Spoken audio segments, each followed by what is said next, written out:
It's quiet in the dark, damp basement. The walls are covered in dancing lights, wonderful hues of blue and white. The television is on, the sound down low as to not wake anyone. I'm sitting on the couch, a tattered, ugly green object that has been lost to time. It smells faintly of mold, and a few small rodents scurried out from under it when I sat down. On the tube, people are talking, dancing. It appears to be a recording of a wedding, perhaps for a family friend. The picture is low quality, very fuzzy. The tape is old, no doubt. It was in the machine when I turned the television on. I stare, transfixed. The people, despite the horrible picture, are wonderful looking, beautiful even. Beautiful, I whisper, smiling. A noise upstairs.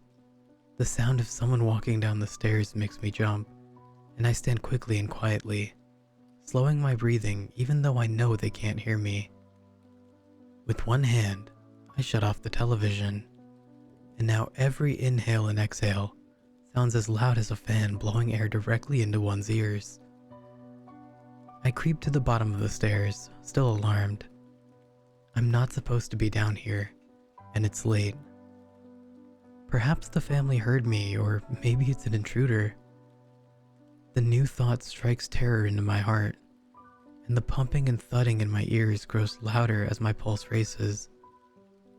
My breathing quickens, despite all my attempts to be quiet, and I know that if they were to open the door up there, they would hear me, and my cover would be blown. Almost panicking and ready to bolt, I step on the lowest stair and begin to climb, praying that none of them creak. I'm almost at the top when one of them does. A creak so loud that it surely woke half the block, let alone anyone in the house.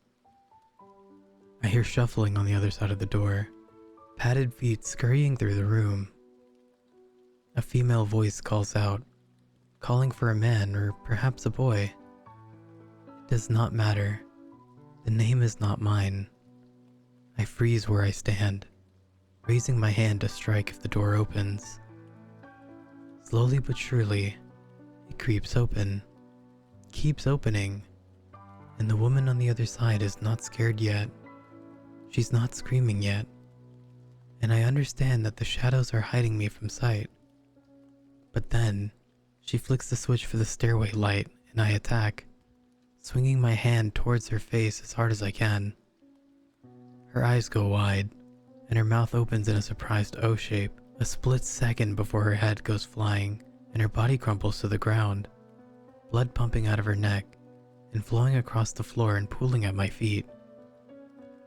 In my panicked state, I'd hit her so hard that I decapitated her.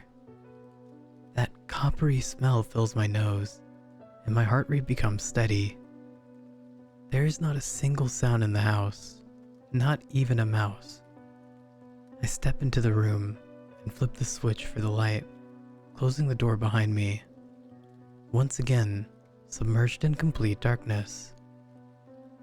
I reach down and run my fingers through her long brown hair, picking up her head and raising it to eye level. Smiling, I run my long, wet tongue over her cheek, tasting her sweet white flesh. I nibble her parted lips with my sharp teeth, savoring her. Beautiful, I croak. So beautiful. I wonder who else is upstairs.